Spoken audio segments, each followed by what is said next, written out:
I see some more people filing in, but that is okay. We will get started to respect everybody's time who's here with us live, and some people will obviously watch a little bit later. So we're excited. So today, really the talk of the topic today, building success in homeowner growth in marketing and sales. So I pitched this idea to you, Michelle, and luckily I convinced you to say yes. And it's good because we've had the opportunity to maybe work on a few projects collectively, but this will be a little bit new to us doing this webinar. So I think it'll be exciting stuff because I have a lot of marketing thoughts that maybe also edge into sales a little bit. You have a ton of sales knowledge and you also have good marketing knowledge. So hopefully it's a combination of things. And I'm excited to get through things today. So I know. Yeah, all good, right? I know, Michelle, you sent some emails out to folks that maybe know you and don't know me and vice versa. So maybe there's a little bit of benefit here from doing like that, this more of this kind of bio overview on both sides here. So if we haven't met before, hello, my name is Conrad O'Connell. I'm the founder of BuildUp Bookings. And last year I wrote a book called Mastering Vacational Marketing. I've really spent the last 9 years working directly with property managers, vacational managers on their search, social, and email marketing. And I'm proud to say that from our efforts collectively here at BuildUp Bookings, we've driven over $50 million in direct reservations from those campaigns. So it's fun to kind of talk a little bit more. We've done probably a dozen of these, I would say, over the past 6 or 8 months or so, Michelle, but we haven't done one specifically in homeowner. So when you kind of pitch that, I liked it. I've learned a lot from some great homeowner people in the space. I've been working with the Ventori crowd, and Brooke has taught me so much about homeowner. Learned a lot from our clients too. So excited to kind of dive in this topic a little bit more today and talk about some of these more specific things on the marketing side. Michelle, would you mind a little background as well Yeah, from your sure, side? sure, sure. So I like to say that I've been in the vacation rental industry longer than I will ever admit, but it has been a long time. I was a property manager as well as I worked with a few different technology companies. So it gives me kind of this cross, I guess, cross knowledge of both how property managers operate and what they need and how technology providers can support that. So I founded Marquis Effect 2 years ago this May, and I consider myself a connector. People, I met a couple of guys at a conference yesterday that are doing some amazing things in what they do. And they have grown their business up to 250 units using Airbnb only. I Hmm. mean, like amazing. But just in talking to them, I was like, oh, you should talk to so and so. So I consider myself a connector of people, as far as where I focus for property managers and for vacation rental, or excuse me, for suppliers is all things revenue. So if you're a property manager and you're looking for more homeowners, or you want to look at distribution, or you want to look at your direct channel and how that's working, if you're a supplier and you want to look at how to get more revenue or how to go to market or some, account-based marketing strategies, things like that. As I mentioned, my entire career has basically been in the vacation rental industry, and I am soon to be a New York Times best-selling author. I like the I'm putting that in the manifestation. ether. My book's not even out yet, but I thought, let's just say that. Hey, I like that. I like that confidence. I will say when I wrote the book, I didn't know it's a very niche topic, right? Like the one that I chose to write on, and I wasn't sure what was going to happen. But we did hit an Amazon bestseller in the direct marketing category, which is obviously a small category, within the grand But scheme of still, Amazon. But hey, it was good to see, and a lot of people checked it out, yeah, which is a positive thing. yeah. So. I like that. I think this third bullet point from my experience working with you, Michelle, in different projects or different client contexts is the right bullet point that actually explains what you're really excel at, the all things revenue, because there's always multiple links in the chain is kind of the visual that I've had recently, right? And I think one thing that I've noticed, when you and I have looked at things before together is that you have a knack for finding the weak spot in the chain and trying to be like, well, let's work on that. I realized that these numbers are good. Like we talked about Google Ads numbers previously. Those numbers look good, great. That's not the weak link in the chain. This thing is. Let's try to adjust the weak link and move on from there, which is Yeah, obviously stuff we'll yeah, talk about today. that is, yeah. Absolutely. So we got a little agenda today, kind of broken into 6 parts here. I kind of have three that I'll kind of lead off with. Michelle has three, but it's meant to be a little conversational. So we'll probably have some, feedback there on both sides. Questions, more than willing to have questions. I don't think that the content we have here will take the whole time. So if you guys have questions, feel free to just pop them in the chat. We should be able to see those, put those up on the screen later. If not, then we've got some other stuff that we can go through towards the end. But here's kind of the high level overview of what we plan or anticipate to chat about a little bit today. So number one, finding those ideal homeowner targets. It's not just the data. The data is part of it, of course, but there's also different components that I think about when I've seen my clients find the right or the wrong homeowners to go after. It's data. It's also the psychology of it. It's also their mindset. There's a lot of things there we're going to talk about. Marketing channels and what Alex Hormozy calls the core four, which is breaking down things into cold versus warm outreach and then the different channels within that. I want to talk about that for a little bit on my side. Then I have my third section where I'm going to talk a little bit about what I call baiting the hook. So that's kind of like what offer, what's the actual reason why someone should actually come, reach out, fill out a form, and potentially connect with you. And then Michelle, maybe these were I kind of wrote these for you, but hopefully they accurately describe what you plan to talk about They're pretty hiring. close. They're Okay. pretty close. Yeah. Yeah. Yeah. So And I'm just going to go through, homeowner acquisition strategies are, it used to be just, we'll send out a few emailers, that sort of thing. And the owner of the company would handle it, or maybe a couple of people would handle it. But the way I look at it is one good business development can sign probably $2 million worth of contracts. Well, mm, that's a SaaS salesperson type value. So, hiring the right person, I'm going to talk about that. I'm going to talk about getting processes and some predictability in that. And, a little bit about technology, but not a whole lot. okay. Yeah. Yeah. I think that we stayed away a little bit from like recommending like very specific tools in tech today. It's not that we don't think some of those things are great. They are great. But I guess we wanted to go a little bit higher level and talk more conceptually, like you said, about finding the right person. That's not a tools and technology problem necessarily. There's a lot of tools and technology that'll help you, of course, once that person gets on your team. But finding that person is the real challenge, right? What CRM they use is a little bit smaller of a decision, I would argue as well. Yep. And then yeah, we talk. I know you're going to go through some of the compensation structures, like you mentioned, and then sales audits as well, how to audit what's actually going on and go through and dig through the details, which is obviously where a lot of the details are, of course. Stay at the end. We both have bonuses. Excuse me. So I've got a bonus related to the book and some additional resources I can send your way. Michelle's got a specific bonus that you have to stay to the end to get. So that is our hook to make sure if you're here, you stay with us through the whole time. And of course, we'll fire off those bonuses to you so you can check them out. All right, first piece to dive into here, homeowner targeting.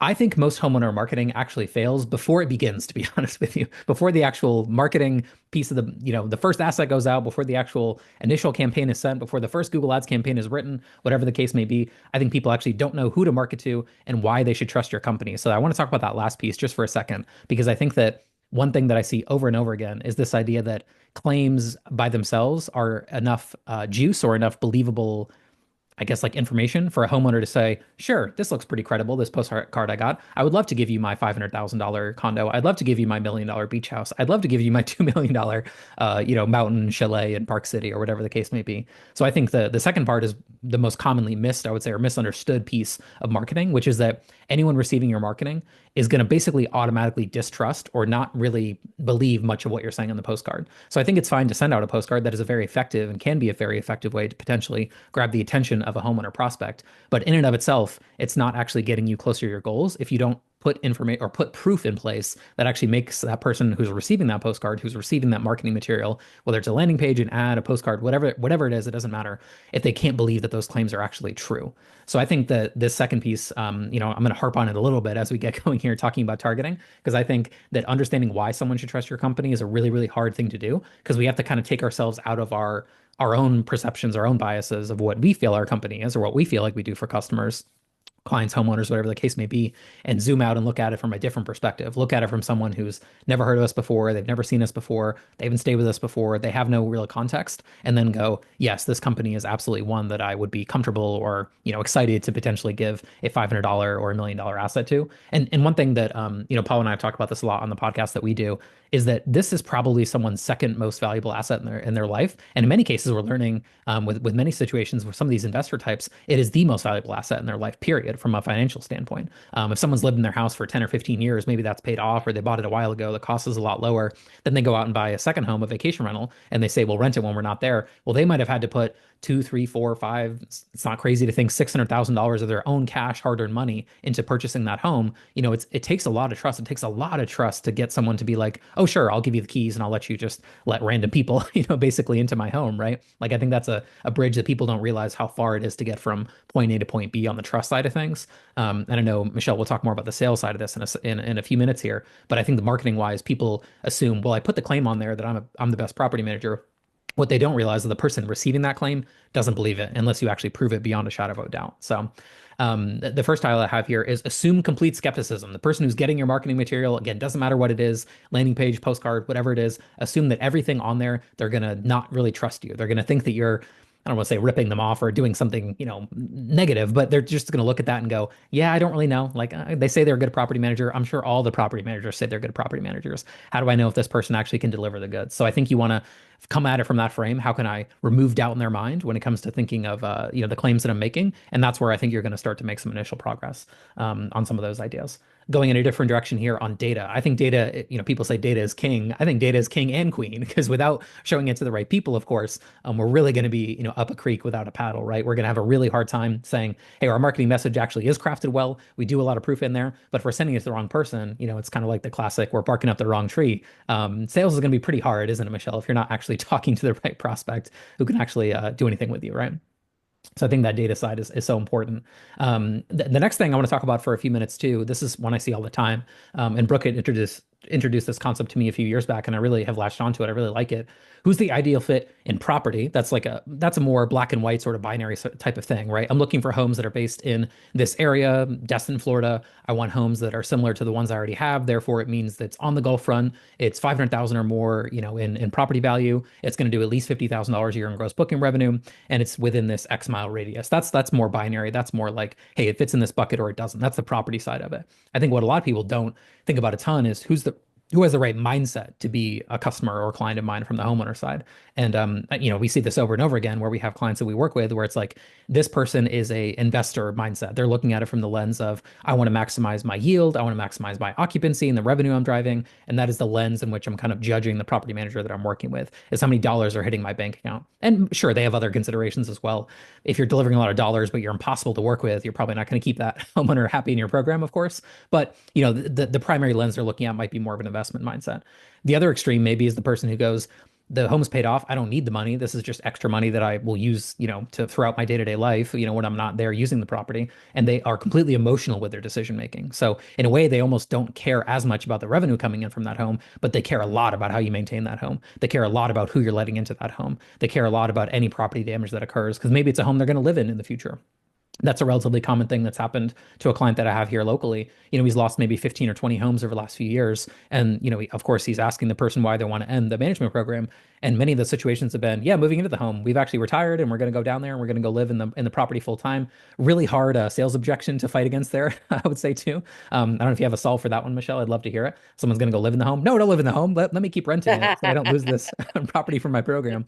That one's pretty hard. So I don't know the solution there. But anyways, point remains the mindset of that person who's on the other side of the situation here, that homeowner is going to be so variable, right? Depending on so many factors, how they desire the income from the home. They want it to be high, they want it to be low. There's people, for example, I know here who will block their property during certain weeks. They go, yeah, I just don't want that crowd in my rental. So just block it, do a maintenance hold. I'll go paint it that week or something because they feel like there's going to be extra wear and tear. So that's someone giving up potentially a prime week, in one of their properties because they don't want to attract certain travelers into the home or into the condo, right? So that's an extreme example. It doesn't happen all the time, but it shows the point that like other people look at it and go, oh man, 4th of July, that's where I'm going to make my hay. That's where I'm going to get, really high ADR booking. That's going to cover my mortgage for the next month and a half. And of course, there's a lot of different mindsets, in how things go.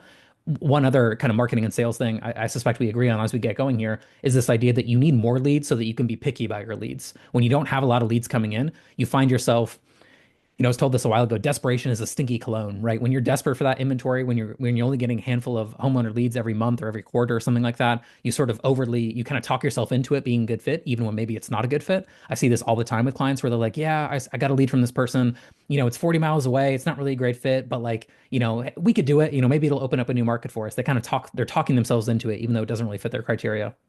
So that's why I think Well, and go ahead. Conrad, I would add to that is don't rely on just leads. Mhm. You know what I mean? Like create a predictable sales expectations that includes, maybe you're doing some email marketing or a Mhm. sequence, but also pick up the phone and call them. Mhm. Your competitors aren't doing that. Yeah, I think you're right, right? It's like, and again, it goes back to that trust building piece that I talked about earlier, right? Like when you talk to someone on the phone, especially over an extended period of time, especially over multiple different touch points, it's like, oh, this person is really trying to earn my business. They care about my home and my property and what I'm doing. I think that is a powerful hook that a lot of people aren't Yep. taking advantage of. So Yep. yeah, it speaks to that same idea. When you have more leads, then you can be a little bit more picky about who you're choosing That's right. to work with. But to your point, That's Michelle, right. so many people are like, how much, I always think about this on the guest marketing side when I have that hat on. And I think how much money is sitting there on that checkout page that we just only get, maybe 10, 15% of people to actually finish. I think the same thing happens on the homeowner side of things. How many homeowners were close to signing and we just couldn't quite nudge them over the finish line? We got them right there, and there was just something that prevented them from that one last step. Maybe a 10-minute phone call could have relieved that, anxiety they would have had or the question they would have had. And instead they go sign with someone else, maybe a national That's company, right. maybe a local. So I think that's That's very right. true. Next piece here, think about, marketing. We'll talk about the core four in a second, but I was taught this AIDA funnel, when I was in college years ago, and it's awareness, interest, desire, action. I think that most people are marketing to people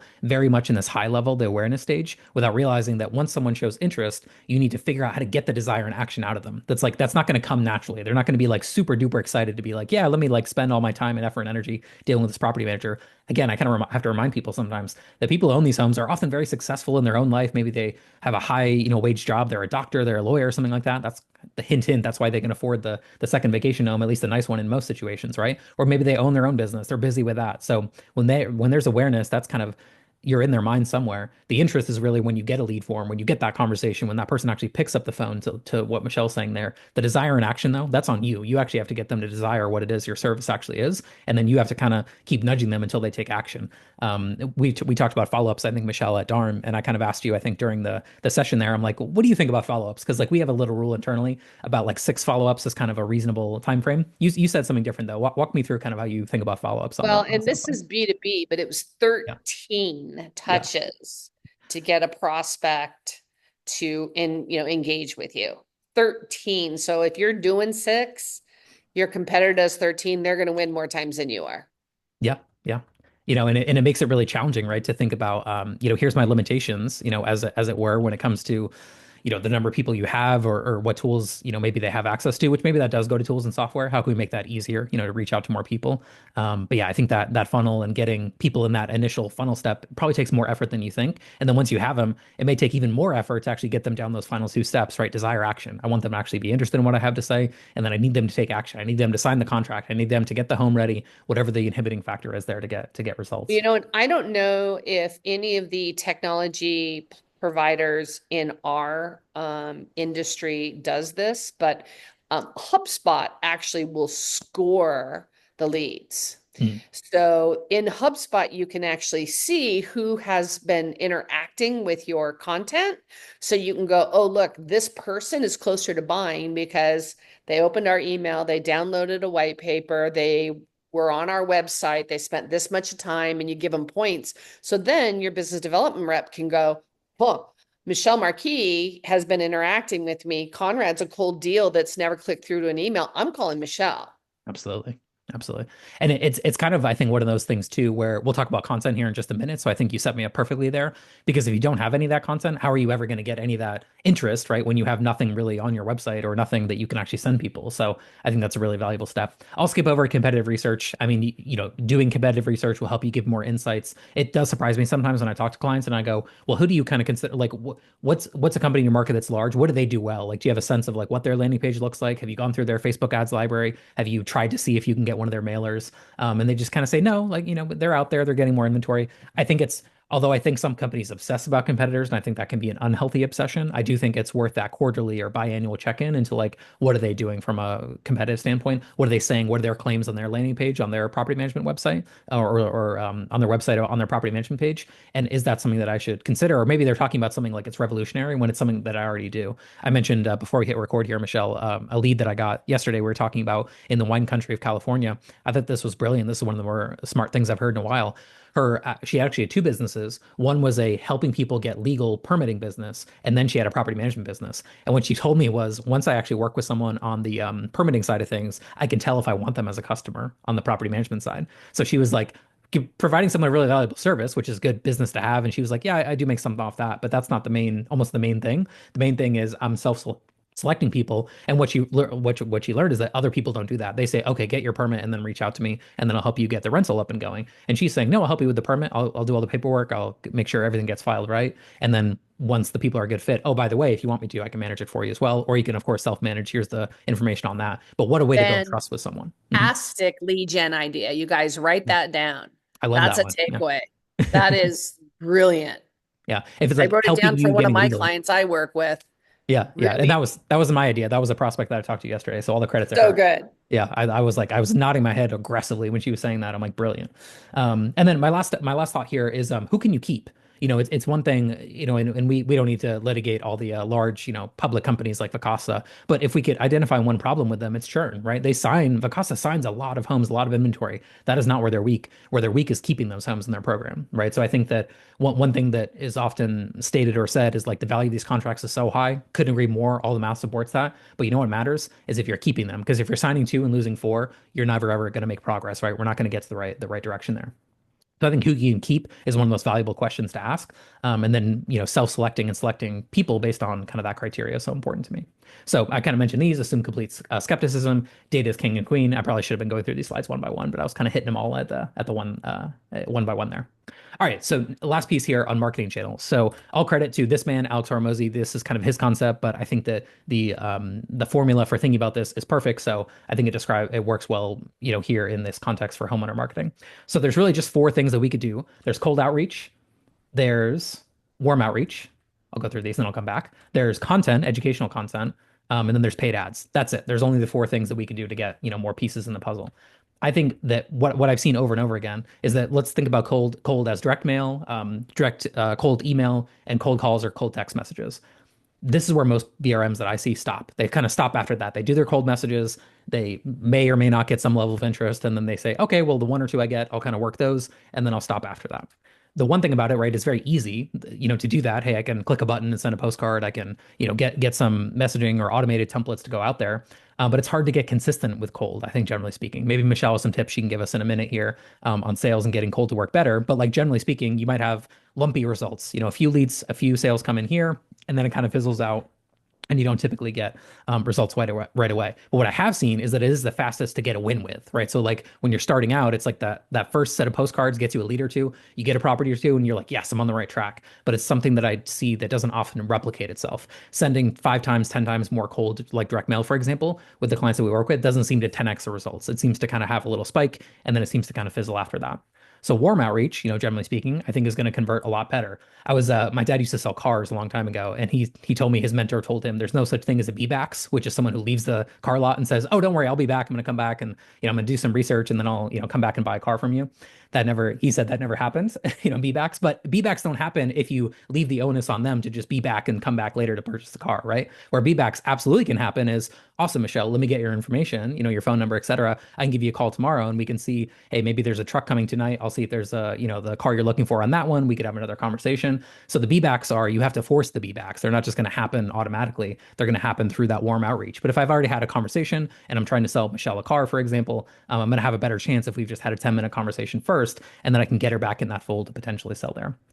So every unconverted lead is a warm outreach, situation, in my opinion, right? Like those are all things that you could be sending information to, you could be sending content to. These are all subscribers to your little world of information that you could share. And maybe they went with a competitor. That's okay. I don't think you should just take them off your list and never ever communicate with them again. Or what some of our clients do is like put them on some list and then ignore them for 2 years, then they reach out again. By that, they forgot about you. Wait, who are you? What was this conversation about? They just forget about it. And in our experience, what we see, every single one of these people that are the B-backs that you can kind of get back interested again seem to convert 50 to 100% better than cold because they like had a little bit of context. Just that 10-minute phone call or one or two touch points, when you get them back in the fold again, they seem to convert so much better. But to be fair, it does take time. It takes time to build enough leads for warm outreach. So I think it's best done through educational content. And this is where I think this is going to take the longest. This is not going to give you any rewards today or tomorrow, going and doing this type of information or doing this type of content marketing. So this is the long play. I want to be clear by that.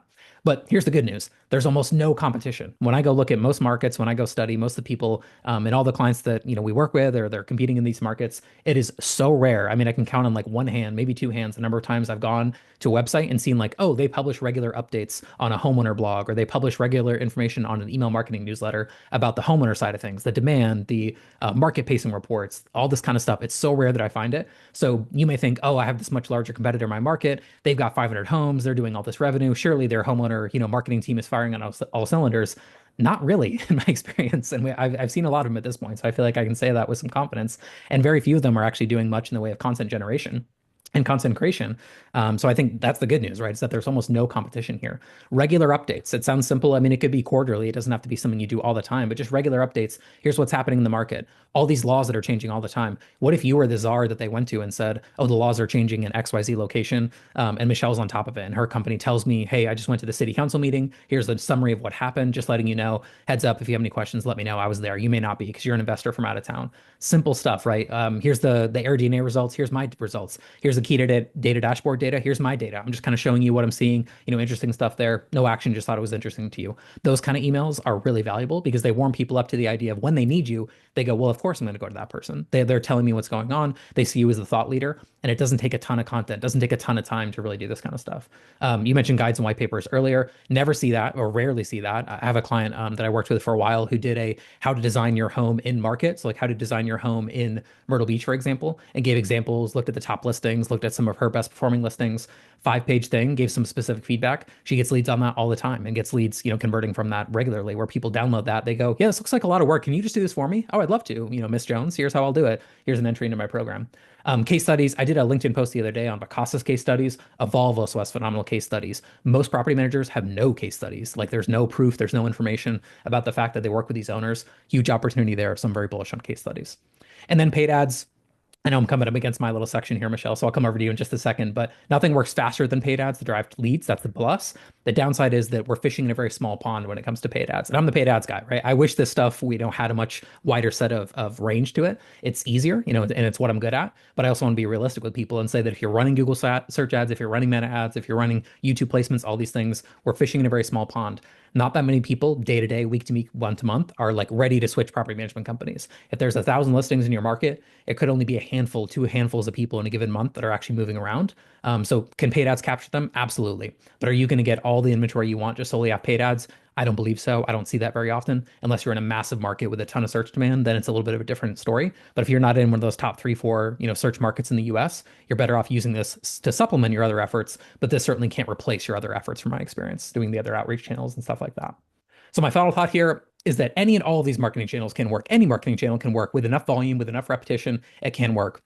I think the challenge is always what can I do well? What are the pros and cons of each of those channels? And what does my skill set map up to be? Or what can I hire for? What can I find someone to help me with and get some of these things done? And how can I fit it into my actual, process? So we can talk about the offer maybe after, but Michelle, do you want to go through your pieces here and then we can Yeah, circle back through? yeah. So before I kind of jump into the sales thing, I wrote a couple of things down as Yeah. far as marketing wise goes. First of all, don't ever do a cold call. Ever, ever, ever. There's too many ways to get information on the people you're calling to make it one-to-one messaging. Or when you pick up a phone call, know something about them. Mhm. So there's ways, whether you do it through a technology or, there are other ways to, like are they are they drive distance from their property? Is it listed with another property manager? There's a whole bunch of other things that you can find out about them. And, even something simple like they clicked through to a landing page. You sent them an email, and this one clicked on your email. Okay, we're not going to open that necessarily, but they clicked to your website. That's a warm lead. That's Mhm. someone you should be calling, right? Also the score up I mentioned about HubSpot. And also like be seen on other OTAs that are maybe niche OTAs. Be out there everywhere because I can tell you that homeowners go and they look for their properties. How come I'm not listed here? How come I'm 5 pages down? All of those things. And if they start to see that, they get an ad and it's for Wednesday and they go and they see that the house across the street's there, but theirs is not, or they're going to wonder, why aren't I being represented there? There's a bunch of little niche like American Express, Hyatt that can build up your trust value to the homeowners. So like be seen as many places as you can because that's part of the building the trust. Mhm. Um, so I just wanted to kind of talk about those things real quick. Did Yeah, you have absolutely. this you wanted to do real quick? Oh, this is good. Yeah, yeah. So we can go into yours. The thing I went over last was offers, but we can come back to offers. Maybe we can beat that up at the end, depending on the question. Okay, But yeah. great. So do you want people to fill this out? Oh yeah, so I put some survey questions in there, folks. I see some people are already filling it out. Just a Great. few questions in there. Was curious about people on the team side, so I've got some questions in there about that. So here's what I'm seeing right now. We've got about 30% of people have replied already, Michelle. So first question was, do you currently have a team member who manages sales for new inventory?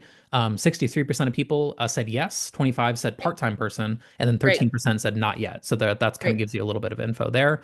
Yeah. Um, the next question was about homeowner marketing campaigns. 25% of people said we do a lot of it. We feel like we're pros in that department. 63% of people said we can do a little bit more, maybe. And then 13% of people said we don't do anything currently on the marketing side for new homes. Third question I asked was, have you hired the ideal person, the ideal business development team member? 50% of people said yes, they've got the ideal person, which is good to hear. I've got someone, but they're not perfect, was 13% of the responses. And then 38% of the people said they have not hired the ideal person quite yet. Great. That sounds to me like with 13% that aren't doing it, but 38% haven't hired the right person. There's some people out there that have people that aren't the right person. Yeah, I think that I was interested to see the difference between those two things because Yeah. and in many cases, right, there may be some folks attending. I look through the attendee list who are, they're a one person band, right? One woman band Yeah, or a one man band, right? sure. They're doing it themselves. And maybe their perception is that they're not the perfect person to be doing the homeowner Could be. sales, They're right? like, wait a minute, I didn't Yeah. start this vacation rental business to be in sales. Yeah, exactly. Um, so the first thing I kind of want to talk about is that I believe in sales, no matter what you're selling. Selling cars, selling houses, selling vacations, as far as even the people that are on the phones in your businesses or selling to homeowners. There's three ways to make more money. Mm. It is more leads, better conversion, or higher deal size. That's it. That's it. That's it. That's it. So you have to kind of know what those three things are to know where you need to improve in. And a lot of things I'm going to talk about are going to tee you up for a better conversion. But I want you all to think about that again, a good business development person should, between $1.5 million and $2 million in homeowner value to you, depending where your market is, all of those good things. But that's worth doing right. Yeah. That's worth doing right. So that's probably the thing I want to get across is anybody who's not doing it, you should be doing it. And if you're doing it and you're not paying attention to the things that convert more, that's some of the stuff I'm going to talk about. And do you measure that, Michelle? Is that based on like lifetime value? Is that based on like 1 year of gross booking 1 year revenue? contract. Yeah. Okay, So 1 year. really the value is significant. If you look at lifetime value, Mhm, I'm used to selling software where you look at CAC, mhm. customer acquisition costs and in cost of sale, not lifetime value. Well, they do look at lifetime value, but it's not the original baseline that you look at. And for property managers, especially if you're starting out, every dollar you get in the door is super valuable. So the lifetime value almost doesn't matter because you've got to pay bills right now. You know what I mean? So it's a little bit of, what does it actually cost me to get this guest and when, or not this guest, this homeowner, and when can I get paid back? I've Right? always thought about that. That's something that we've talked about at length, previously, where it's like the problem is when you're laying out a lot of money, maybe the LTV does make sense, but it's like you're saying, it's like how deep can you go into this like sort of pit, That's and then right. yes, eventually the pit does kind of level out, and that's absolutely the case, but it's like you've got to have some funds to do this kind of some of these marketing Yeah. activities. And, I helped a client look at this because they had one business development, they wanted another. And I was like, look, this is what it's going to look like in 18 months. And he was like, "Mm." You know what I mean? He was going to lay out some cash for a while, Yeah, especially like if you get a home in that you're getting at the end of the season, right? So you have to wait a whole year it's not like they're going to give you the same amount every month, right? yeah, Anyways, so exactly. we're going to focus on how we get better conversion. And, I'm going to start with, are we missing a slide? That we are, yep, there we go. There we Oh, go. oh, Sorry. yeah. I'm running the So this slides is, for folks at home. Yeah, no sorry. worries. This is basically, there's three ways. There's people, processes, and predictability. This is Mm, how I look at homeowner acquisition and sales in general. And, any salesperson that is even okay good is really good at selling themselves. I'm telling you that right now. I can't tell you how many bad salespeople I hired until I started coming up with what I called my non-negotiables of what I was looking for and what the pillars were to the best salespeople. But before that, boy, oh boy, did I hire some sheep in wolves clothing. So, and it's the biggest expense for a homeowner. And like we just talked about cash flow. So the first thing you can go ahead, I'm going to call you Vanna now. The first thing is, looking at look at a disc profile. And, it is very, very clear that the most successful salespeople, whether you're looking at disc or the PI index, and there's a ton of these, you guys, but salespeople fall in a niche. And if they don't have either D or I, for example, and they're good in sales, they're an anomaly. I mean, I used to put my salespeople on a disc wheel so that I knew. And when you looked at the wheel, you see all the sales operations people, all the solutions engineers, and then you see the true salespeople, and then you see the killers. They look the same. Same with the predictive index. Predictive index is really, really clear on who the best salespeople are. I wonder why we're missing another one there. Captain and I can't remember. Anyway, so like predictive index, you can go find free ones online. Same with the disc profile, but even if you had to pay for it, it's like 25 bucks. It's cheap. So let's go ahead and so hiring the right person is really important. I can't remember where I talk about compensation. So I'll put it to the end if I don't have a slide in here on this, but the second piece is processes. So I kind of put salesmanship into two buckets. One is sales process and the other one is selling strategy. So I'm going to start by talking about processes. So this is like how you track, run, and report on your team's results. And it's foundational because if you don't know how many leads you have and that they have a certain, let's call it criteria met to be a lead, how they go through your sales process and where they are, you're actually not going to be able to measure anything. So like and I'm going to go over what some of those processes might be. And this addresses two areas, and that is a good technology. And he mentioned Vintori, there's Send Squared, there's Reynolds, there's even HubSpot. And when I say even HubSpot's pretty cool. No, I'm not going to knock them. They do a pretty good job, but not, you need to have, probably 3 salespeople if you're going to do HubSpot.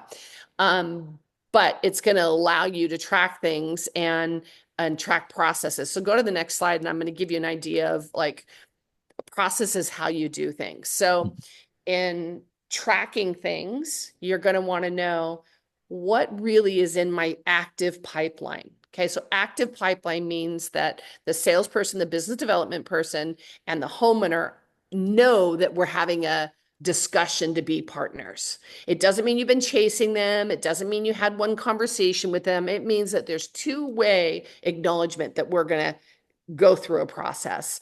And, I even believe, and we're not going to get into it today. I'll wait for that for selling strategies.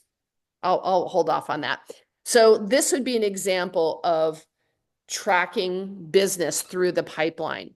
So discovery meeting to me means that you are going to meet with them in the future and you are going to understand why they buy.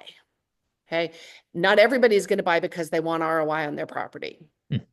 Conrad messages. So you need to understand. Now, typically, you already know 3 or 4 reasons that somebody would buy from you. But what you want to do is you don't want to tell them. You want to draw that out of them. So they're telling you why they want a property manager. Maybe it's for the first time. Maybe it's to switch. But, there's one simple question that can be asked. And that is, okay, so if you found the right property manager and it's a year from now, what would things look like for you? One question. You're going to get all of the information and then you can know what it is you need to present and expectations you can set against that. So the next one would be discovery meeting. It's not closed. It should be completed. Sorry about that, you guys. Discovery meeting completed would be the next stage so that if I'm managing, if I'm an owner and I have a business development rep, I know how many deals are in each one of these stages. And all of them are completed stages. So in other words, it's not like it's coming up. It has happened. Because that way you can set what I call exit criteria on every stage. What happens is, and we'll talk about it, you end up having some predictable data on what is going to convert. So these are the stages that I suggest that you have the opportunities go through so that you can have a good sales process, and we'll get to predictability. Next slide. There we go. Oh, okay, so selling strategies, this is really about how you systematically run homeowners through your sales, and it really should be selling process. And a selling process is things like that you're going to have a discovery meeting. You're going to have a discovery meeting before you ever go to the property, send them a proposal, send them possible pricing, send them a brochure. None of that happens until you've had a discovery meeting. And you give your salesperson, like, here's the things you're going to ask in that discovery meeting. You turn it into more of a consultative sale, even though it's a B2C sale, but you're going to treat it differently, and you're going to treat it like a $50,000 or $100,000 contract, because that's what it is. That's what it is. A salesperson that's selling an $85,000 deal is not going to just, say, okay, great, interested in your home, sounds great. Here's the pricing, or what is it that somebody sent to me? Possible revenue analysis for your unit. And that's all that was sent. Hmm. So you want to have a specific way. You even want to, like, this is in my opinion, in my homeowner best practices, homeowner acquisition best practices, you do a discovery meeting.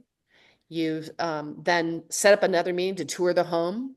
After you tour the home, you set up a Zoom meeting or a face-to-face meeting with a presentation, a formal presentation on what you heard from them, were there the things they wanted to make sure happen in their home, how you're going to meet those. So you literally are having more of a personal relationship instead of emails back and forth.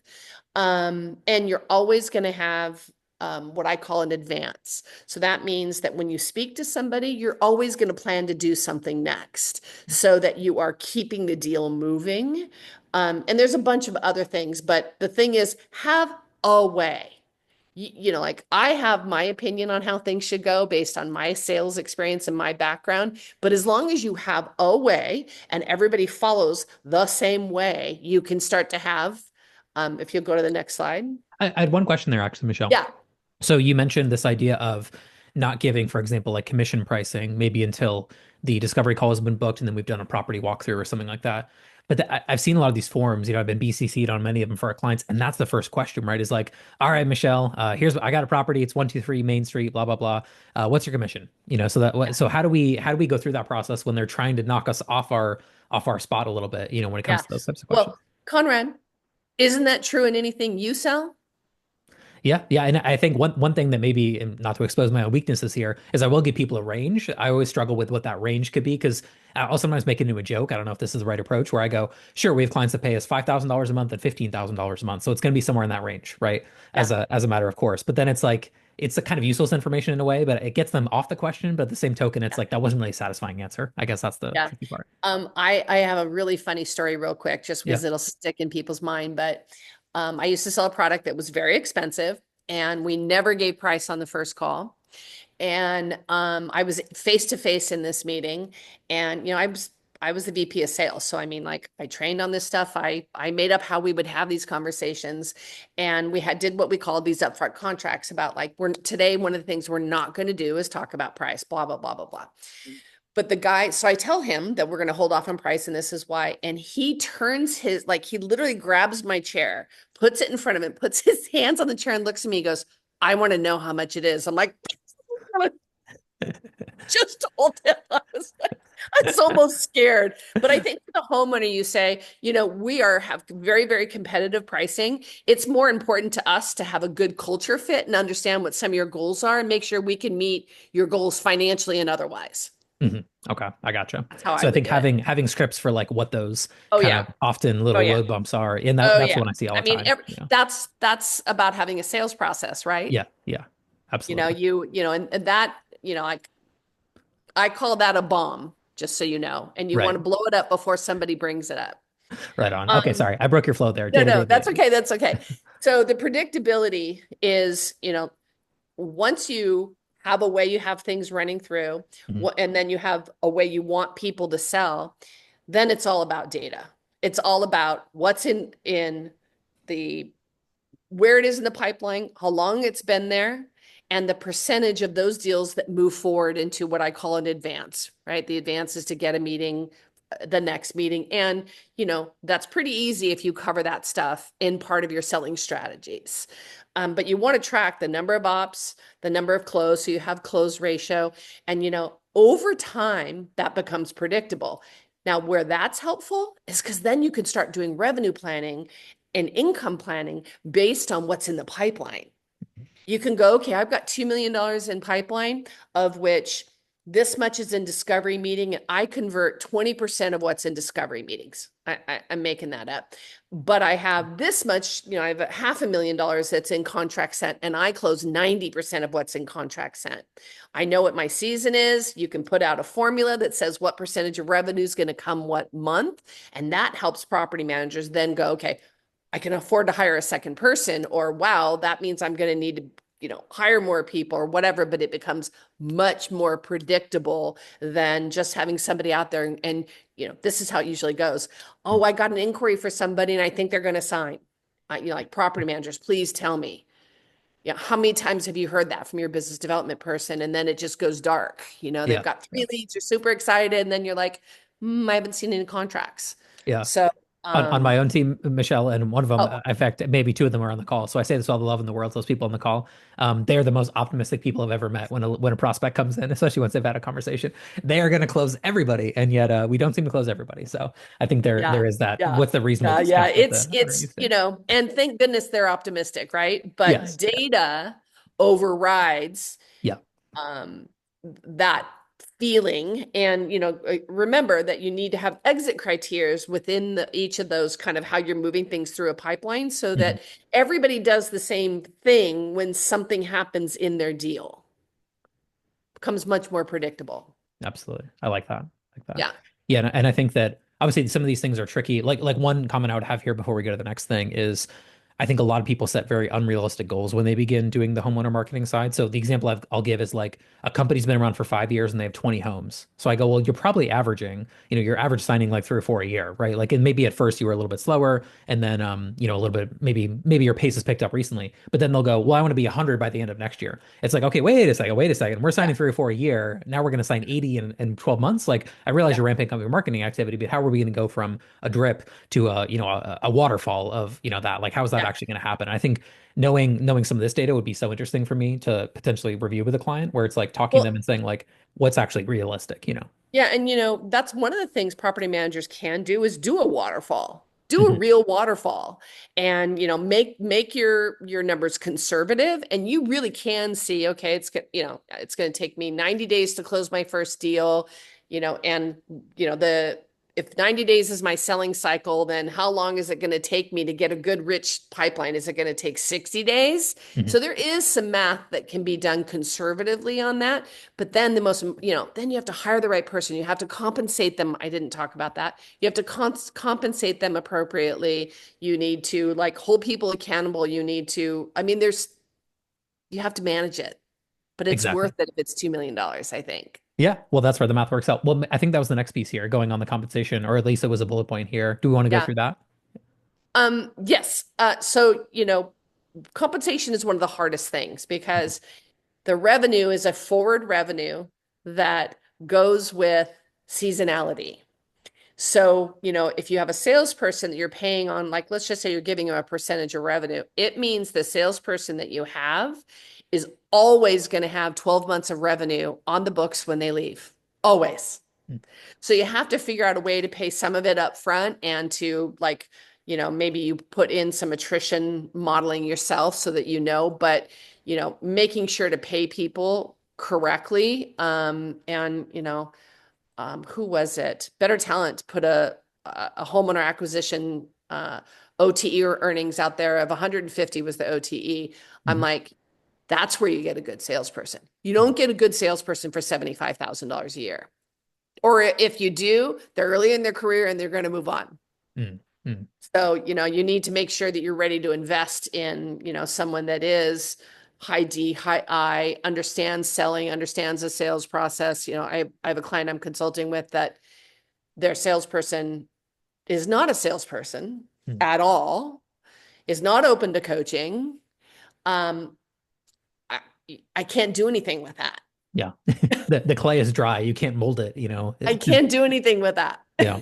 Maybe I'm curious your thoughts on this and something that I see a lot. I don't know if you've kind of gone through this process before. A lot of property managers will pitch something to the effect of it's free to get started. We'll onboard you for free, that sort of thing. One thing I'm curious about, could you increase the salesperson's compensation by maybe having some upfront fees for the property owner to be like, yeah, to onboard this, it's $3,000, but then that could fund your, salesperson's commission, or that can fund other marketing efforts to make sure you're getting more leads. And is that like a weakness almost in a company saying like, oh yeah, we'll get you started for free. We're going to take your $1 million beach house for free, instead of trying to push back and say, no, to get started with our company, we have to set up A, B, C, X, Y, Z, and it's going to cost you a little bit of money and make I, some margin I on that.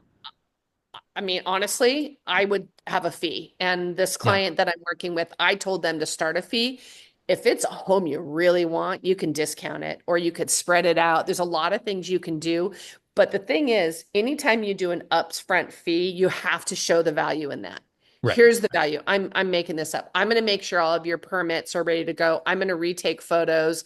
I'm going to I don't know. You'd have to come Inventory. up with Yeah. the Inventory of the property. Yeah. true value of what upfront fees are. I'm going to hand curate every listing on every OTA that where we can hand curate. You know what I I've mean? I've seen Things like that. I've seen deep cleans before too as a value prop. Like, hey, we got to do a deep clean, get the property ready for rent. I've seen inventory of like hard goods in the property. I mean, simple things like pots, pans, things like that. They all have to be in good shape, right, to make it ready for rent, and that can take time and effort and energy to go get all that set up. So I've seen stuff like that before as well. Yeah. No, and it shows commitment by the homeowner too. That's Mhm. that's the piece I like. And again, you can always say, man, you're going to be a high producer for us. Mhm. And so we're going to waive that for you. Yeah, yeah. But if it's expected that it's there and then you waive it, I was coached a while ago on this idea of strategically free. If you do give something for free, let someone know they got it for free. Like almost make a little bit of a show about it that they got it for free. Hey, we don't normally do this type of thing. This is our typical approach. Here's our way to kind of move you to the next step. And I think that's a good way to think about it. So. Yeah. Well, Michelle, we got a few minutes left. I want to hit bonuses, and there was a few questions maybe that came in as well, or we could do some questions. For anyone listening, I'd love to give you a copy of my book if you get some value out of that. I've got a QR code here that you can scan here in a second. We'll put this up on the screen for just one moment because I want to go back to Michelle's slides and allow her to pitch her bonus because she's been very generous with her time hopping on here today. So if you scan that code, again, I'll leave that up here for like one more second. If there'll be a form on that page, fill it out, give you a copy of my book. If you're in the US, I can mail you a physical copy. Happy to do that. If you're international, it will have to be a PDF. Haven't figured out that whole international shipping thing yet. So we'll get that sorted down the road. But I'll leave that up for one more second. But Michelle, I know you've got some additional bonus offers that you could share with folks as well. Some Yeah. I mean, more than anything, you guys can read this on your own. This is basically telling you, whether you really even need someone to do an audit. If you can answer these questions confidently, maybe you don't need an audit. But otherwise, having someone come in and look at what you're doing currently. And, if you're not doing anything, I can help you with that too. Because some people go, I don't need an audit. I can already tell you I have two BDRs and I don't know what's going on. it's a ground up rebuild. It's like you're the GM of an NFL team and it's your Yeah, 0 I 17. love going Yeah. into those situations. Those are my Yeah. favorite. Yeah. How often do you find that a situation like that is something that person just needs a lot of feedback and a lot of coaching and you can get them pointed in the right direction? And how often is that hey, we just need to replace this person with someone new? Um, I'm going to say about half and half. Okay. Yeah. But I can tell you without exception, very few people are really doing like treating this as I have a $2 million sales rep. Mhm. And I need to manage their quota. I need to manage their time. I need to know what's in the pipeline. I need to make sure they're trained correctly. I want them to be the best they can possibly be in how they present my business, Mhm. all of those things. That's pretty rough. And I would say at all size companies. I Mhm. met with a company, oh, if I described them, you guys would know who it is. So I'm not going to, but A very company. surprised. Yeah. Very surprised that they had nothing going on. Well, what I've learned too, is that going back to kind of where I let off, which is talking about proof and talking about trust and some of those angles. I've had the, lucky opportunity to work with, companies that are quite large in our space. Some of them I define as market leaders. They're the biggest in a large market. And I look at that and I think these companies get leads kind of on autopilot on the homeowner side. And I think at some point you can kind of take it for granted a little bit. When you're a 3, 4, 500 unit company and you're the biggest in a market, people just come to you, I feel like by default. They're just like, oh, well, XYZ company is the biggest. I'm just going to go ahead and fill out their contact form.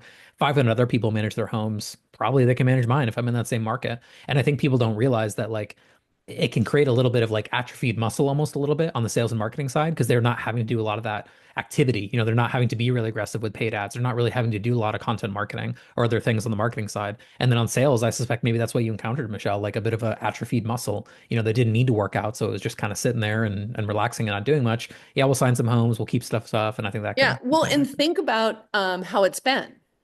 Mhm. I mean, the inventory has been our problem, right? That's what's been Absolutely. the problem is there's all this new inventory and people are just like, holy smokes, and people are unhappy with companies. So there's been a lot of movement. Now companies are going, okay, I want to grow, but I want to grow with the right inventory. Well, how do you Mhm. do that? That's a little bit different than just take every lead that comes in and convert. Right. And I feel like the mindset has changed a lot from 21 and 22 to like the last year or two, where it's like, truly in 21 and 22 pretty much anything was booking, right? So when you signed that home, it was like throw it That's out there right. on the OTA That's and right. vrr, it was like money machine go burr, kind of stuff was going on, which was great. I mean, like I think that made a lot of people a lot of money in our space, and I hope they saved it well and are investing it well, because maybe the winter's a little colder right now, and the bear's a little bit more in hibernation on demand. So to your point of like having the right home, like if you go and manage, I saw this is a total aside, I'll put this out on LinkedIn on a future post, but I downloaded a picture the other day on an Airbnb listing where the game room was like two of those little tabletop Sam's Club like Mario Kart games, and like the cheapest ping pong table you've ever seen in your life. Like it almost looked like one of those like church tables where they just like put a ping pong thing on it. And I'm like, that's a game room? Like you spent $500 on that. What are you talking about? And then I compare it with like the high end stuff in the Outer Banks where it's like 20 grand and there's like arcade machines in there and stuff like Yeah. that. And I'm like, that's the kind of home that needs to get out of our world. Like that home does not need to be in the vacation rental world when they're putting so little effort into it. But in 21 and 22, I bet it was booking if it was active back That's then. exactly right. And I'll take it. homeowners aren't, the homeowners are not happy right now. Yeah. Yeah.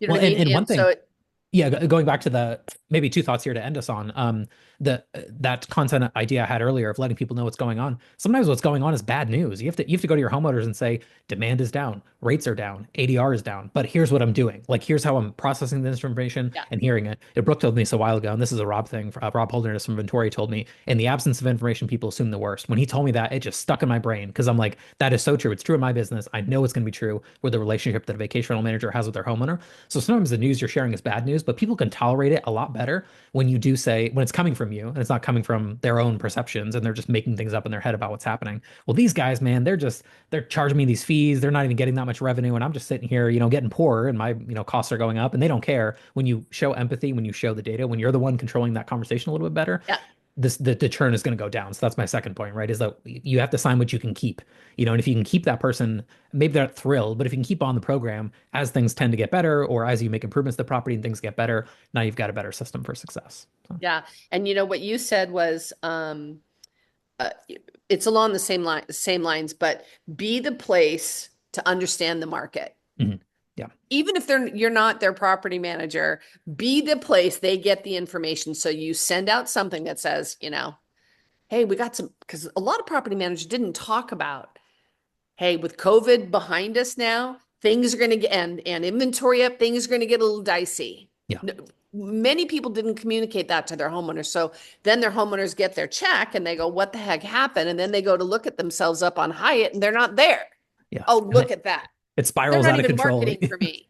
Yeah, And exactly. property managers on the call are probably going, yep, Yep, yep. I I think had that call. Yeah, I know we're at time here, Michelle. So this is just an Yeah, idea I have. I think there's a really big business to be built in like the AI space of taking all the information that's happening and then synthesizing it into like a homeowner email that can be sent. And it's something that we're considering right now. We've kind of got our finger in that idea already, and it's something that we're going to consider doing. Which is like, could we help our clients write a homeowner newsletter that's giving them an update about what's going on based on real facts and real data? yeah, that's David did good. an amazing demo on the Guesty webinar the other day. David Angotti from Guesty did an amazing demo talking about downloading like Oh, Q4 reports, putting in a I notebook saw LM. that. Yeah, I was like, that is brilliant. So I think there's a So I think there's good. a real value there for sure. Yeah, Well, so Michelle, I good. know we could keep going, but we got an hour. We got people's time for an hour. We should probably be respectful of that and Yeah. put a bow on it.